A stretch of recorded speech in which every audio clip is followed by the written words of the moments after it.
Welcome to the Ash Cloud. I'm Ash Sweeting.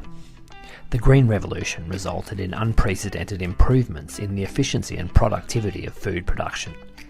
Recent decades of increasingly globalized free trade has further improved efficiencies across the supply chain. These improvements that have benefited millions have done so largely at the expense of resilience, and the shock waves of this vulnerability are starting to be felt as fertilizer and energy prices rise. Today I'm joined by Bram, Director General of CIMMYT, to discuss balancing efficiency and resilience in our food systems, especially given the challenges of expanding areas of conflict and the changing climate. Bram, thank you so very much for joining me today. It is my pleasure. Thanks a lot for inviting me. Given the current conflict war that's going on in the Gulf and the ripple effects, or the more than ripple effects, the impacts that is having on energy prices and the flow-in impacts on fertilizer and other inputs to agriculture, how is this really highlighting that critical link between food security, national security, and global trade and the goings on in the Gulf at the moment? I think there's a few things to unpack. First and foremost, this is a clear proof point of the intersection between food, energy, and water. It is also a proof point on how we have been driving our food system towards efficiency, and by that we forgot about resilience and have created choke points in the system. And maybe let me focus on two aspects of it. One is the local aspect. So what does this mean for the Gulf states? The Gulf states do import a lot of their food. 70% of the food consumed in Bahrain, Kuwait, Qatar, UAE, Saudi Arabia, and Iraq come through the Strait of Hormuz. So there's a direct impact of bringing that food in. Of course, anything that is locally produced needs water. And of course, water is a scarce commodity. And we have seen how the war has attacked some of the desalination plants that are required for that water. So there's a Gulf region food security issue, but also the other way around. Energy and fertilizer leave the Gulf in order to fuel our global food system. 20% of the nitrogen-based fertilizer and some sulfur-based fertilizer comes through that Strait of Hormuz. So that alone, the availability will become an issue. And then, of course, energy and energy prices are an important component. Our current food system is very energy hungry. So if those energy prices go up, that also makes the food production more expensive.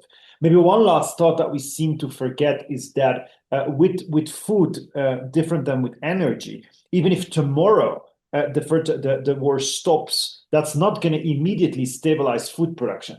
Because farmers, and we sometimes forget, farmers take decisions today. There's farmers that are going to start making decisions in Mexico. There's farmers that are going to start making decisions in Africa about their summer planting season. They don't have the fertilizer available, or the fertilizer is expensive. So they will not be applying some of that fertilizer, or less. Hence, they will 6 months from now produce less food. And even if tomorrow things get stabilized, it's going to take a while before we get the fertilizer produced, before we get the fertilizer shipped, and before we get another opportunity to apply that fertilizer in our food system. So really the food system is vulnerable, and it's key critical moments that we are surpassing as we speak.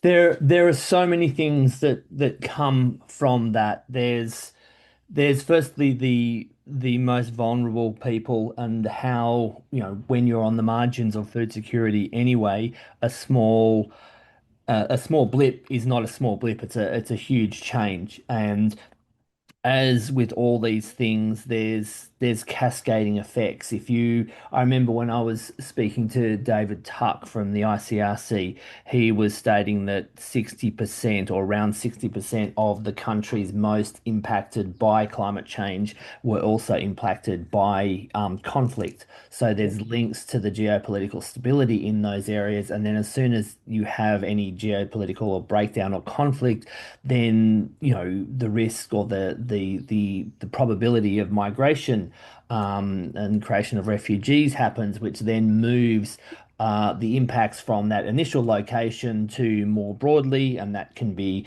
all the way to Europe and to the United States and North America or Australia or other global North nations, or and but also with migration and refugees, the greatest percent of the impact is on neighboring countries. So where do you see all that fitting into, I guess, the current conflict? And the other thing that comes to mind is I remember speaking with a post-conflict reconstruction expert in Kabul many years ago, and they had a rule of thumb that for every year of war, it took 7 years to rebuild and overcome the damage and destruction from a year of war. So, where do you obviously that's a rule of thumb, and every conflict's different, but where do you see, the time frames in terms of how the longer this continues, the bigger and the longer it'll take to recovery? Thanks. And that is a very interesting question. I think indeed, the longer this continues, and with longer, it means a couple of more weeks, months, the more ripple effects we're going to be seeing. And bringing those ripple effects back is not an automatic thing when the conflict stops. So what I'm trying to say is that today we are already surpassing certain tipping points because there is climate change. So there is already pressure on certain parts of the production system. There is already a challenge for farmers out there, and this becomes an extra challenge. And so you get tipping points. Now, once those waves start to ripple out, and you described them very well, you cannot reel them back immediately. And what I mean with that is once people start to decide to move, you don't bring them back very fast by just stopping the conflict. That it's going to take, and it's an interesting comparison. Every year of war, 7 years of rebuild. Imagine that not just at the level of a country where there's war, but imagine that at the level of a globe where this war is having interruptions or intersections, right?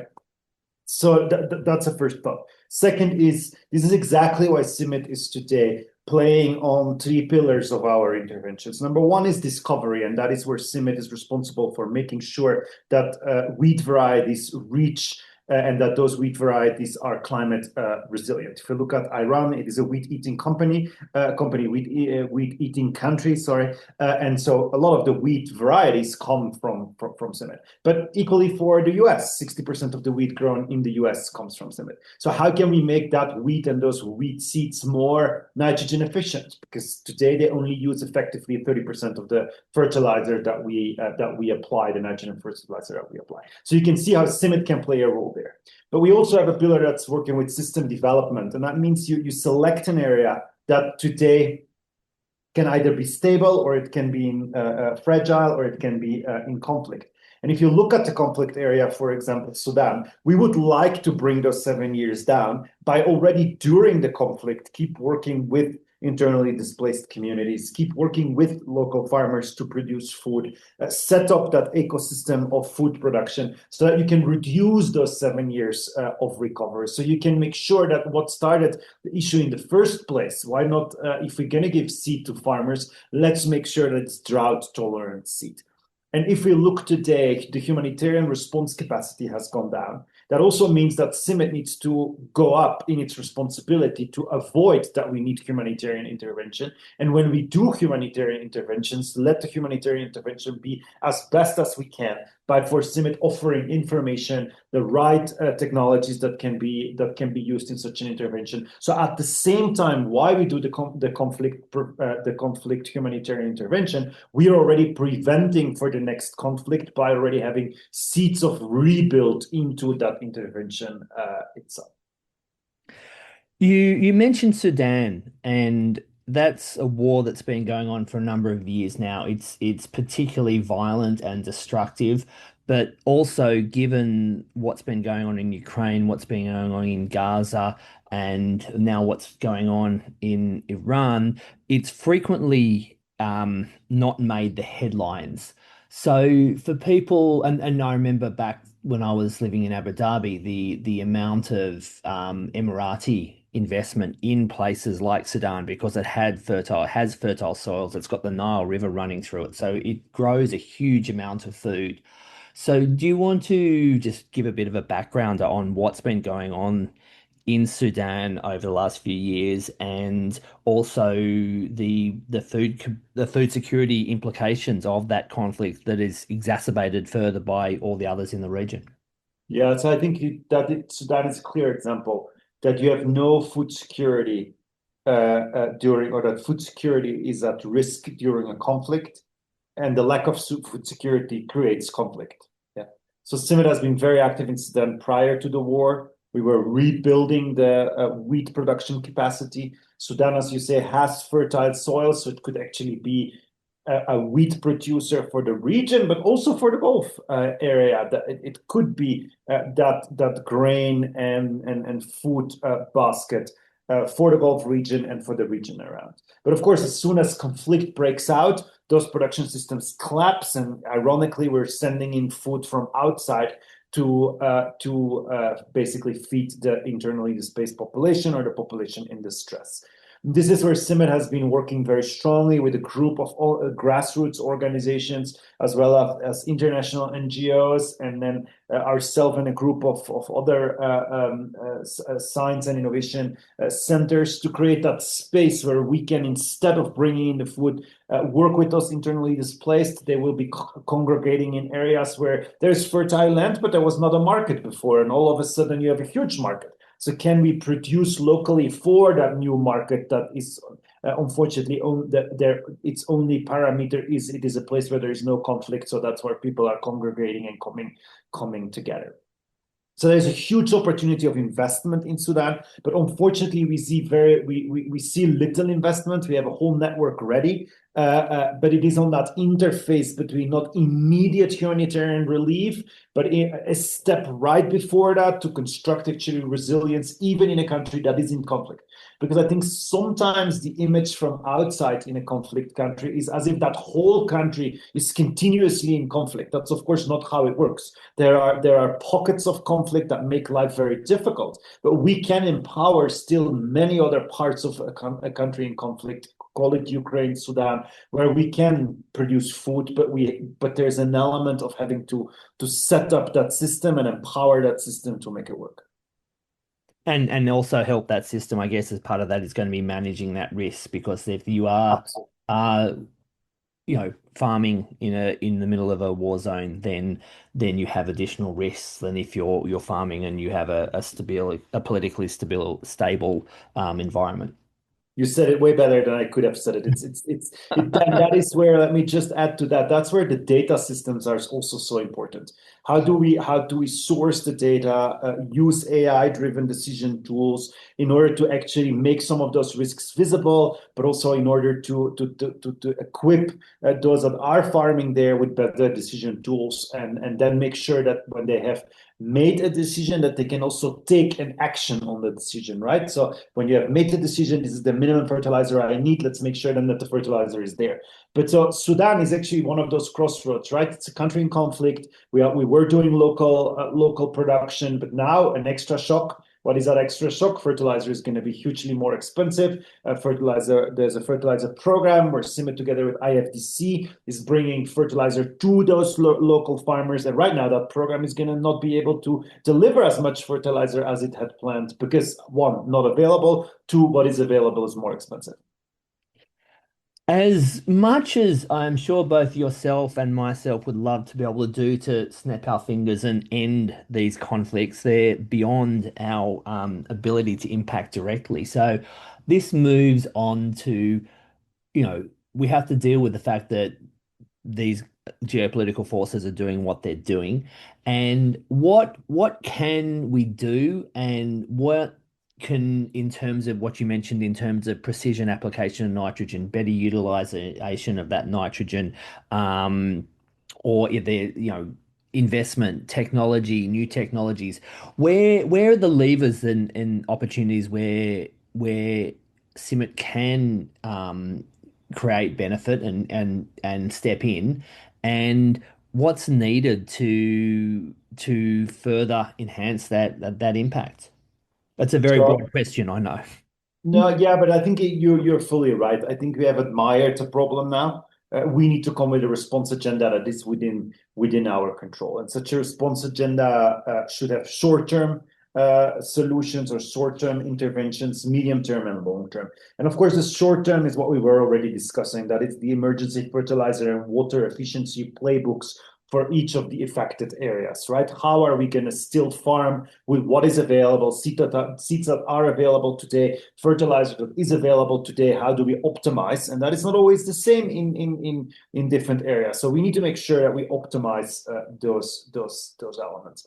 But on the medium term, we really need to reduce the dependency and the way fertilizer are distributed. And that is about putting nitrogen decision support tools out there, but it's also about constructing conservation agriculture packages or agronomy interventions that reduce losses of nitrogen. But it also includes BNI-driven seeds, for example, where there is biological nitrification inhibition. So the seed itself has a characteristic, and we are working very hard on making that possible in wheat, maize and sorghum, that you actually lose less fertilizer in the system. So you get more grain per fertilizer unit applied.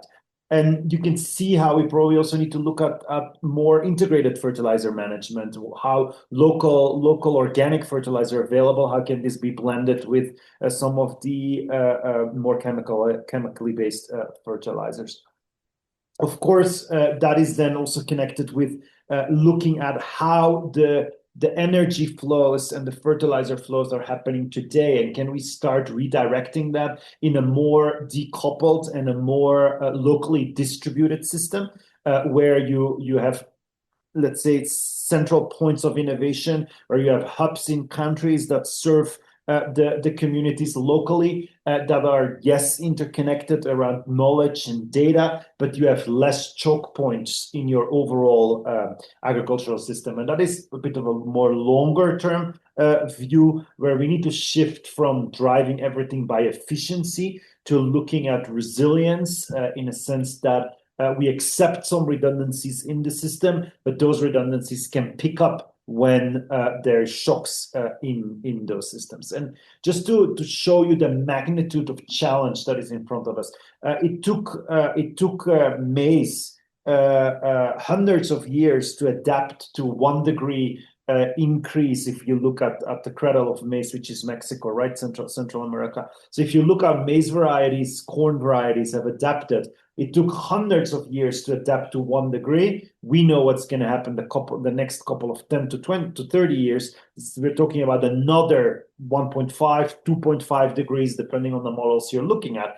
Corn is not going to be able to adapt to that easily. We need to accelerate our innovation agenda, our science agenda by 10 times, by 20 times compared to what we're doing today. So stay tuned. Simit's going to come out with a very clear solutions agenda in collaboration with our partners along the lines that I just described. We hope that a big fertilizer efficiency hub can be constructed at global levels, so we can really take those actions in short, medium, and long term. I'd like to dig into the efficiency versus resilience side of things a bit more, because in many ways we're a victim of our own success. We've had such free global trade over the last 30 or 40 years that we've the efficiencies of having these nitrogen fertilizer plants sitting right next to the oil fields in the Middle East, in the Gulf, and that's just jumped on a ship and been where it's needed when it's needed, has created huge benefits from a cost production, but it hasn't got that resilience. So I guess, to dig deeper into that, where do we need to make changes? What investment slash policy decisions? How's that are likely to affect the prices of food for consumers? Can we dig into that a bit more, please? Yes, I think you're right. We are the victim of our own success, and we have been driving this efficiency element. But if we look today, this is conflict and this is a war interruption. When we first looked at the models of this efficiency and potential breakthroughs, this was when I was working on the multiple breadbasket failure study. And frankly, our scenario for Ukraine was a new disease or a climate shock that was going to shut down the Ukraine wheat production, right? And we didn't expect it was going to be a war, but there you go, it is a war today, but the effect is exactly the same. So the system has become very fragile, and if we look at the risks in it, and if we look at future scenarios, the fragility, even though we have maybe a short time moment of cheap, efficient food, if you look at the price to pay when there's a shock, it completely wipes out at this point that benefit that we have in a moment, right? So that doesn't mean, let me be very clear, that doesn't mean that we need to go now to an inefficient system. Yeah, we're going to have to play this smarter than that. We're going to have to go to a better data-driven system. We're going to have to go to a better decision-supported system. Efficiencies are still going to be important, but we need to look at future-looking resilience. So it's not just the capability of, because what resilience really means, it's the capability when there is a shock to bounce back. But we probably need to do a bit more than that. We probably, number one, need to say, can we avoid a shock from happening?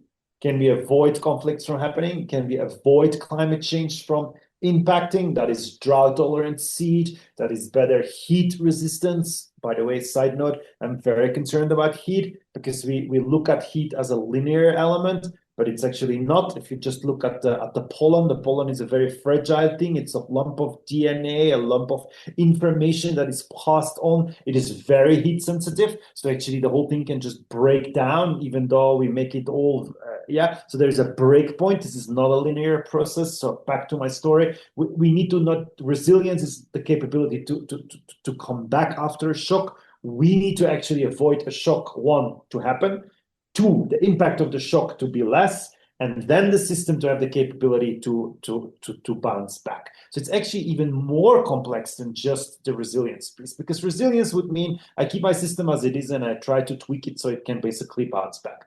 This is redesigning probably the distribution and the choke points in the system, while indeed, as you well say, this is going to require some trade-offs around abundancy or duplication in the system, and you need to pay for duplication, and that needs to be at the correct level so that when a shock comes, actually what you win is bigger than what you lose by paying it. This is very similar to insurance, right? Where you're ready to make a payment and you say, well, actually, while you're paying it, if nothing happens, it's a loss. But then if something happens, you recover completely what you were paying extra.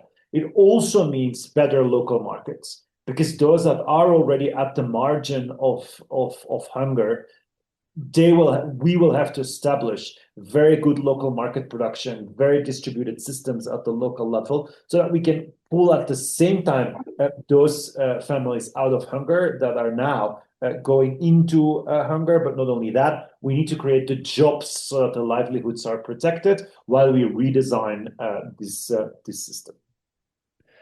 When you think of a food supply chain, you start before you get to the farmer. There's the seed, there's the fertilizer, there's the fuel for the tractor. Then you've got the farmer who's actually growing that, planting that seed. They need the water, the seed, the fertilizer as well. And then you move on to post-harvest. So there's post-harvest storage facilities, there's transport, there's, traders along the way. Then you get to food processors, and then finally you got retailers, and then finally the consumer. So it's easy to sort of think of food production as on the farm, but there's the other parts of that supply chain that are all going to be impacted by these shocks, both in terms of availability, as well as cost of what's coming through their systems. So how do we need to look at that both from the farmer perspective and then also across that whole supply chain? Indeed, it is not just about production, right? So it starts actually with the biodiversity that is safeguarded for humanity. And concrete example is Summit safeguards 24,500 different types of corn, maize accessions. and roughly 100, more than 120,000 different wheat accessions. And so they're all sitting here with, and it's a huge box of potential future characteristics.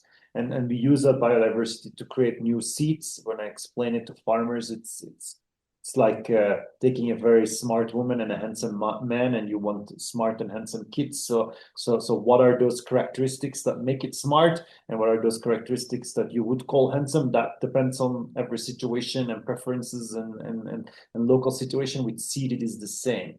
And then you have the production piece, and then the post-harvest piece is extremely important. The transformation from raw material into nutritious foods is an element where new jobs can be created. And I think about Africa. Africa has a young population. It will require jobs for that for Africa to thrive.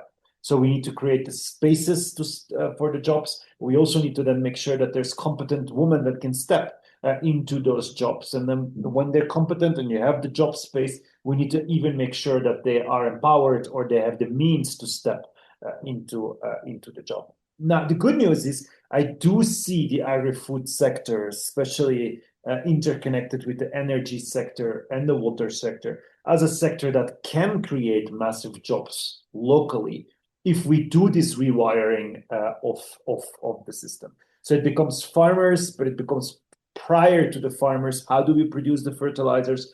Which kind of seeds do we offer? And post, it is what kind of nutritious foods do we put forward for farmers? And that's probably where today CIMMYT is also known as the International Maize, Corn, and Wheat Center, but we do much more. We look at vegetables in collaboration with the World Vegetable Center. We look at livestock in collaboration with our partner, the International Livestock Center. So we're looking at that integrated circular economic piece, or circular economy piece. So we do much more than maize and wheat because we know we need to rotate crops with chickpeas, sorghums, millets. So we have used the investment made in maize and wheat, science, research, seed systems. We now want to unlock that potential for crops that may not have had the opportunity of that same investment. And that is chickpeas, millets,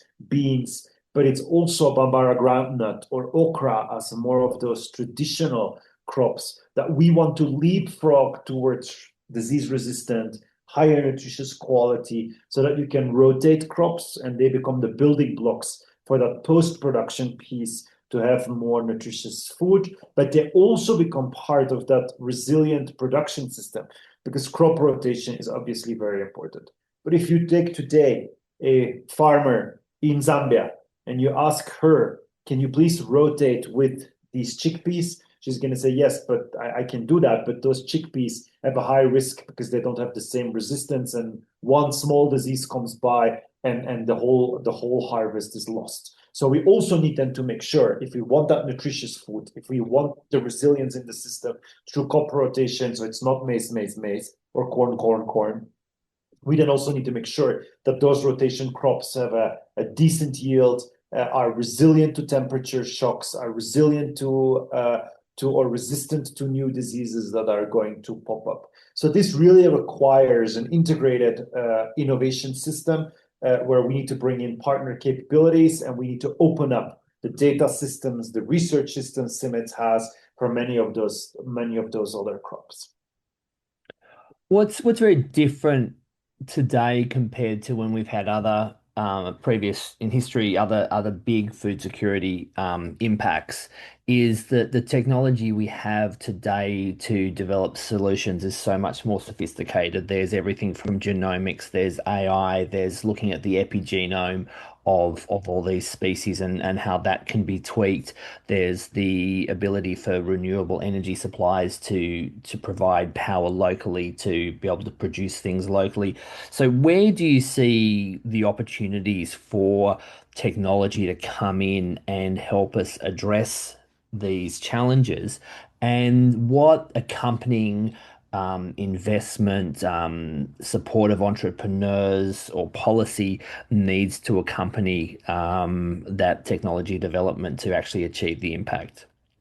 Yeah, I think the first one that is very different is that we have a capability of understanding complexity that we didn't have before. That also means we have the capability of designing potential future scenarios that and work back from there. What I mean is take Sudan.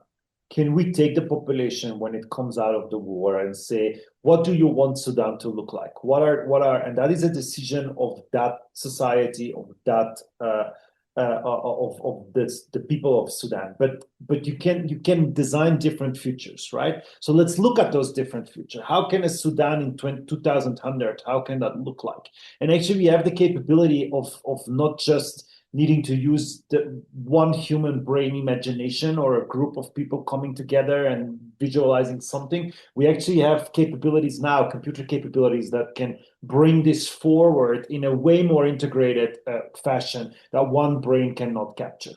From there, you can then cast backwards and say, okay, if we are here today and that's where we want to go, what is the roadmap where to go? And while you're walking that roadmap, you can actually stress test, but also have feedback loops for unintended consequences. While in the past, probably what we were doing was saying, I observe a problem and I try to run as fast as I can to resolve that problem, but it is still resolving tomorrow yesterday's problem. While today we probably have a capability to say this is what futures look like, so we can actually solve tomorrow's problems today. And so that is a very important shift that will require also to do our science hypotheses very differently. Our science hypotheses were rooted in the past, and by projections from past data, we were forecasting, right? We were projecting forward. While today our science hypothesis probably can be constructed also from future options or future possibilities, and then stress test those science hypotheses there. Now, completely to make it a bit more on the ground in the research, we can see how AI can accelerate our breeding. We can also see how gene editing becomes a very important targeted intervention that can accelerate what before was taking 20 years of breeding. We can now do it in 6 months of bringing in a gene edited trait into wheat, maize, chickpeas, and etc. You touched upon the importance of startups and that capability of entrepreneurship. And let that be the reason why CIMMET has created a third pillar. So I already told you the discovery piece and how we're trying to accelerate that with gene editing, with data, with AI, with systems thinking, and with computational data power. I mentioned you the system dev setup where we bring together different actors and we design a future for a certain area. Take Central America, for example. Can we design the food systems of the future of Central America and then have a deployment with multiple NGOs, civil society, private sector, and then really make sure that we're working with 500,000 farmers that are making such a food system possible and reducing migration. But there's a third pillar, and that pillar we call it a working title, CIMMET Inc. And CIMMET Inc. stands for increased impact. Inc. stands also for different income streams to our research. And that is basically the space where we want to work together with startups. We want to work together with new capital investment streams and financial actors. This is the area where we're working together with the private sector in a responsible way. And that generates income streams, but it also means that there could be innovations that today do not make it in a government grant or do not make it in a Gates Foundation grant, but can make it in a startup that can actually turn such an innovation into an accelerated pathway of access for farmers or consumers. And I think there's a whole win-win-win there. A win as creating jobs and entrepreneurship, a win as stress testing some of your innovations in ways and rapid ways that you could not imagine in the past, and a win of accelerating actually impact on the ground through opening up a new piece in your theory of change, we call it, or your space where you're trying to get impact from the research. Given what you've mentioned before about the growing population and also the very young and the abundance of young and increasingly better and better educated people in Africa, where's the opportunity to, I guess, to nurture their creativity and their enthusiasm and their intellect to, create the entrepreneurs of the future to help solve these, combined challenges of employment and food security and food production. I think there's a huge opportunity there. And of course, an element that is going to be extremely important is the education and the training and the skill set development of that young population that is going to be very active in Africa. So there's a huge opportunity around that. There's a huge opportunity around making capital investments, so making sure that they have the capital available, those entrepreneurs, which is not huge sums to actually action upon. There's also an element of de-risking what they're doing. And that de-risking piece is again where CIMIC needs to play a role, that our data, our information becomes available for those entrepreneurs so that they can take better decisions. And what do I mean with that? Imagine you're a small seed company in Zambia and you want to reach farmers in a region. Can you actually get the product profile or the marketing profiles of which seeds needs to go where, because that's what farmers like in that region? How many days do they have availability to plant a maize variety before they need to plant something else? How does that connect to their livestock, etc.? So that product profile, which means the description of an ideal product for such an innovator or an entrepreneur to put to the market, that is information CIMIT actually has, but we have never packaged it as a product profile for an entrepreneur. So in the future, we're going to have to make some of that information available to de-risk some of those entrepreneurs, some of those smart African entrepreneurs. But it's not only Africa, right? It's a very similar story in Central America. It's a very similar story in Asia. How that we can support.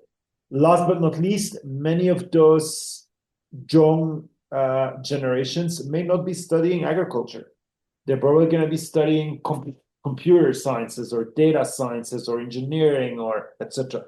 So we're going to have to create a translation interface on how to activate those talents, those capabilities for agriculture. And agriculture has a very different it's a different way of working, right? If you look at it, it's kind of an odd thing in economic economic activity. You plant something today, you wait for 6 months, and I'm exaggerating a little bit, and then you harvest after 6 months, and on top of it, you put it out there. Yeah, people can come and steal, wind can push things down, an elephant can run through your field. So if you objectively look at it, agricultural people are crazy people, right? All the others, what they do is they put it in nice buildings that have the right temperature. You can continuously produce. You don't have to wait 6 months. Come on, which cookie factory would say, "I'm very happy. I put my stuff in the machine, and I'm not going to wait for 6 months before the cookie comes out." And so the dynamics or the cycles of agriculture are very different, which makes it complicated for banks to invest, which makes it complicated for risk profiling, right? But it also makes it a different decision and risk-taking profile. You need to be willing to say, I'm going to put all my money or 80% of my money at harvest, and then I'm going to wait and watch for 6 months, and then I'm going to all of a sudden get a lot of money in when I sell my produce. So how do we create that interface with those talents that have studied engineering and computer science and data sciences, that it can be overlaid with that agricultural enterprise? Given Interestingly, at the same time, agriculture many times is counter-cyclic when we have economic crises. While some of the other sectors cannot absorb more work labor or cannot really respond if things go wrong around energy, etc., because of the nature of the agriculture and agri-food, it has a bit of a counter-cyclical effect sometimes in economic crises. So there's an interesting thing there to be looked at. I think the what you mentioned about the de-risking and around all those ways that agriculture is so very different to all other industries is so critically important. And especially if you're trying to attract new people or new companies or new technologies into the industry to make those changes or those impacts. Helping them manage their risk is a huge area where that can be accelerated. You I think you mentioned technology and all the sophistications that our technology has, which is amazing. But when you actually start thinking about how sophisticated biology is, right from, the complexity of soil microbiomes to all the, metabolic activities that happen in plants and animals, we're still a long way behind how complex and sophisticated biology is. And going back to what you said about the rotations that farmers are using, the incorporation of animals into sort of regenerative agricultural type systems to recycle nutrients, um, and that biological side of things. Where do you see, I guess, the opportunity to help farmers just use nature and biology to also help develop systems that will increase that resilience, and hence it takes some of that pressure off synthetic fertilizers and other forms of inputs that are much more vulnerable to shock. Huge opportunity. Understanding the interface between plants, soil, microbes, and basically let biology do its work and be that as a buffer or as a that resilience factor is huge. If you look at the knowledge we have of below ground, so the soil, all the animals, but all the bacteria, all the fungi living there, and the functions they can play for agriculture production, we haven't even seen the tip of the iceberg, right? So there's a whole world there that we don't understand. We don't know fully how bacteria communicate with the roots of a certain crop, why crop rotation, certain crops are attracting, is there an exudation of certain molecules that attracts certain bacteria with certain functions? And this is part of understanding this biological nitrification inhibition, right? It's using biology so that we can inhibit nitrogen from leaking out of the system. But can we also activate some of that biology to provide nitrogen from the system itself? I think there is a fascinating world out there of opportunities, and that's why it's not just about optimizing the way we produce today and the way we fuel our food production, right? Because basically that is it's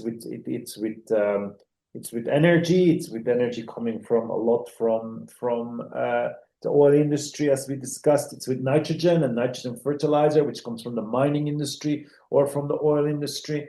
It's also about making biology, nature work and looking at that. So I would be a mistake, and maybe I wasn't clear about that enough, to kind of try to create resilience from the current system we have by just distributing some of the production, or I think it's a complete rethink in that future system of what can really create that resilience to avoid shocks in the first place, or to have nature play for us through bacteria, but also through natural diversity in plants.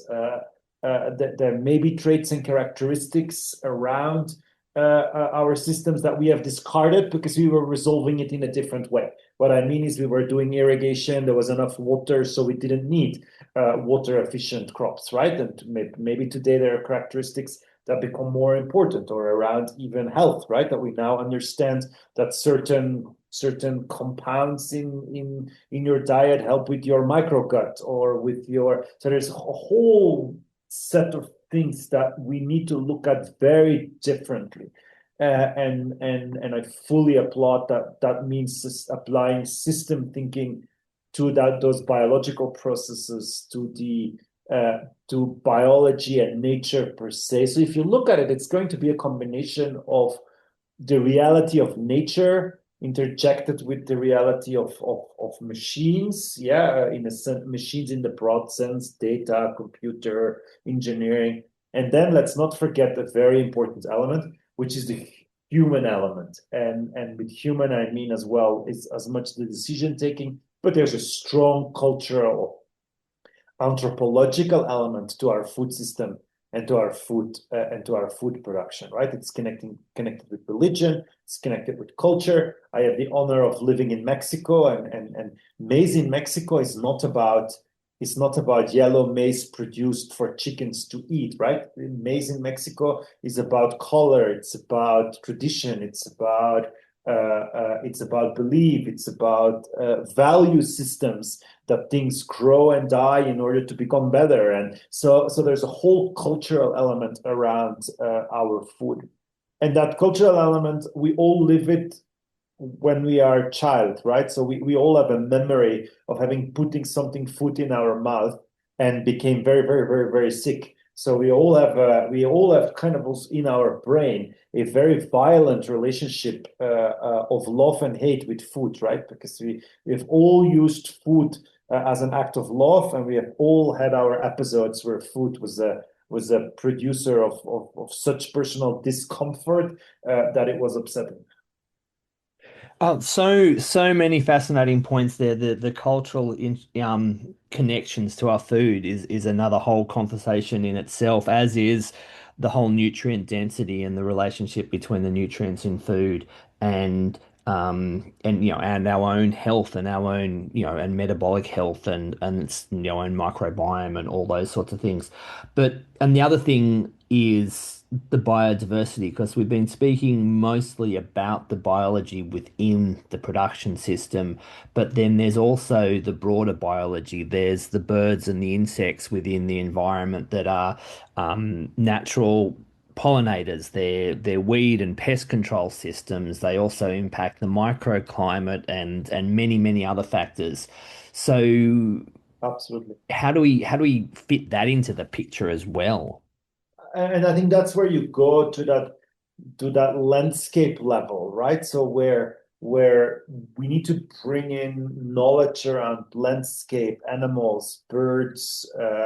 How do we rethink the whole pollination piece, right? So if heat is going to be impacted, that's not only going to have an impact on humans and on crops, it's also going to have an impact on animals and insects, etc., that are a fundamental piece in that pollination or a fundamental piece in that pest control and natural integration.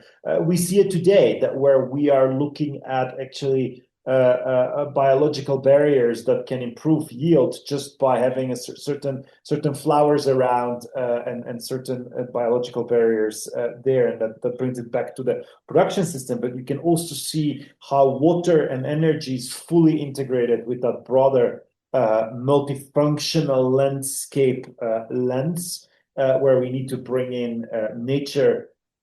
And in a way, we need to start looking at nature that we're the guests, right?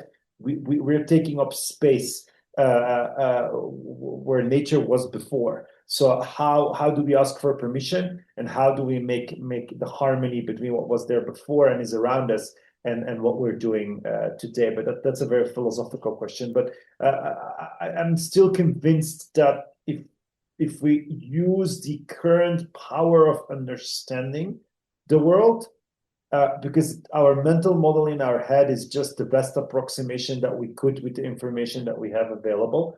But we may have options today to do that approximation in a surprisingly different way by taking away just our own observations and lens, right? So what I mean is that designing of the ideal future does not have to be or should not be just about the agricultural production. That is the design of the ideal future, where you're going to have to deal with trade-offs, and where do you take those trade-off decisions, and how do you make sure nature can work? And if you take away too much nature, is that actually having a longer term negative impact on what you're trying to do? So there's that futuring, that scenario building is really at the core of water, food, and energy. But the water, the food, and the energy come from nature. So it is sitting in that nature environment, and we should never forget it. That is a big philosophical conversation that could, we could talk for another hour or so on that just in itself. But I wish this was by design because I'd been meaning to go back to the heat side of things, and you just mentioned heat again, with the insects. I wish it was by design and my interviewing skills, but it's more random than that, so I won't take credit for that. But you mentioned the heat, and it's easy for me to sort of sit here in my office and go, is it 21 degrees? Is it 22 degrees? Is it 23 degrees? And does it really make that much difference while I'm sitting here at my desk working away? And you think it probably isn't that much of a difference from that very human perspective within the environments where we live. And yet you mentioned that the heat wasn't linear and the impact it had on plants, and especially what you said about the pollen and the vulnerability of different parts of the, I guess, the biological system to heat. So, can we sort of dig into that a bit more just to explain how heat works and how that impacts different parts of the system and what those vulnerabilities are? Yeah, I think a simple concept where that makes that clear is we have long-term data that actually a shift in 1 degree of night temperature during the growing season of wheat in one of our big wheat production areas here in Mexico, in the north of Mexico. If we look at historical data, just a change of 1 degree higher night temperature during the 2 month critical phase of wheat production has an immediate impact between 800 kilos and a ton of less yield. So, and that is just the linear piece, right? That's that 1 degree night temperature shift. Now, if you drill deeper, this week we were celebrating Norman Borlaug's birthday. Norman Borlaug is the founding father of CIMMYT, Green Revolution. So we were reflecting on that. And ironically, we were visiting the wheat fields. Colleagues were visiting there, scientists from all over the world, and it was 36 degrees Celsius while we were doing the field day. We had never had a field day of 36 degrees of Celsius, and it's always around the birthday of Norman Borlaug. So that's a good reference. So 36 degrees for wheat, that was starting to get uncomfortable for those in the field, right? But as you said, you could rush back to the air-conditioned buildings when you wanted to do that. The plant cannot rush back there. But still, that is going to depress yields. It's not going to break the system. But if we go to a little bit higher degrees of temperature, your pollen is simply going to be cooked. So you are going to lose the capability of passing on that piece of DNA because it's going to break, right? Because it is extremely fragile. There's that. And so heat almost becomes like two different things where we need to look at. One is making a plant, a human being, the infrastructure, the way we operate more resistant to that heat. So can we stand 5 degrees more or 2.5 degrees more, or peaks, right? Because that 1 degree average more, 2.5 degrees average more makes this system less efficient. But the real thing to look at is what are those peaks, and we have seen peaks in Europe. Of heat during the summer, right? We have seen peaks in Mexico and I'm not just talking about what I've lived myself. And those few moments of peak temperatures that can really put pressure on the systems. Yeah, it can break down energy infrastructure. It can break down plant functioning, and that's one piece. And then there's the other piece, which is really what happens if we go through points that are really making things dysfunctional. So the equivalent of that would be what happens if you go to a temperature level that makes a building no longer work, right? So what would happen if we go to a temperature level, just a peak that basically makes a plant no longer functional because you have burned that pollen, or you have broken through an essential function in the crop. So those two elements are different pieces of the same heat story. And I'm not sure if we actually have fully understood yet what those breakpoints are in the system. What is the Strait of Hormuz equivalent or choke point for temperature, if you see what I mean? What's that choke point in the system that when you have a temperature spike, that completely collapses that system?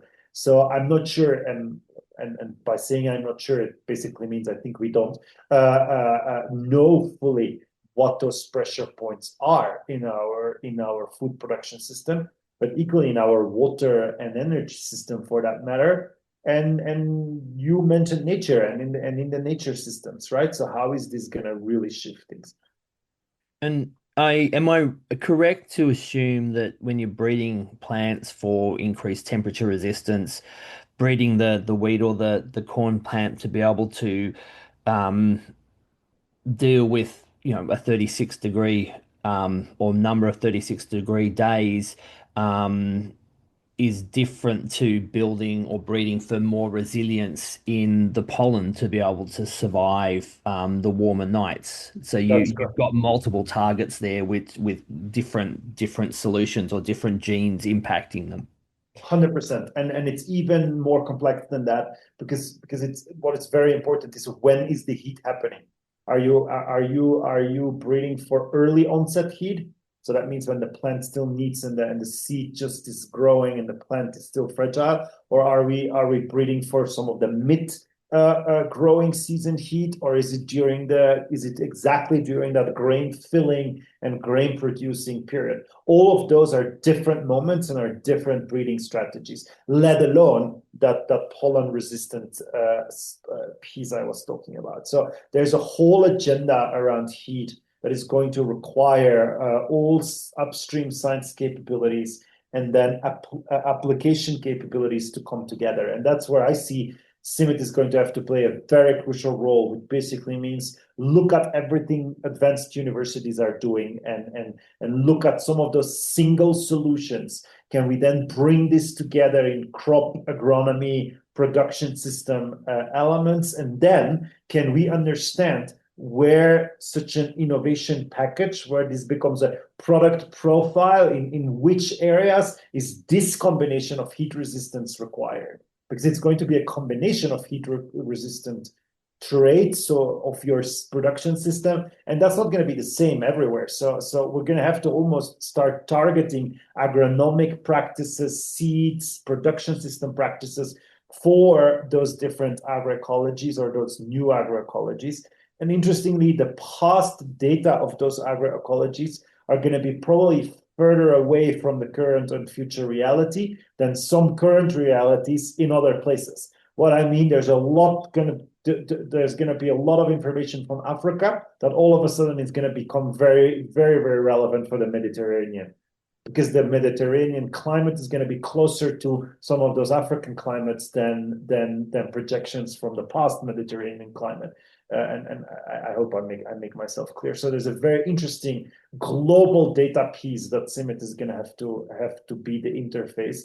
And we want those advanced research institutes to make those single point innovations and upstream understandings, and we're going to have to package it into a working system, and then we're going to have to make sure that there's farmers and farm communities that can test it and make it work.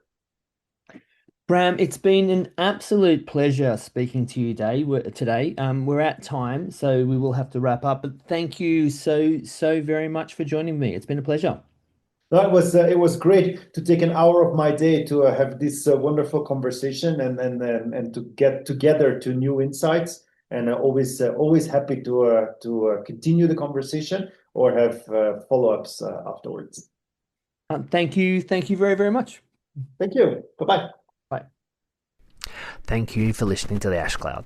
Please subscribe to Ash Cloud if you've enjoyed this podcast, where I will continue to discuss food sustainability with guests who bring a deep understanding of the environmental, political, and cultural challenges facing our society and creative ideas on how to address them.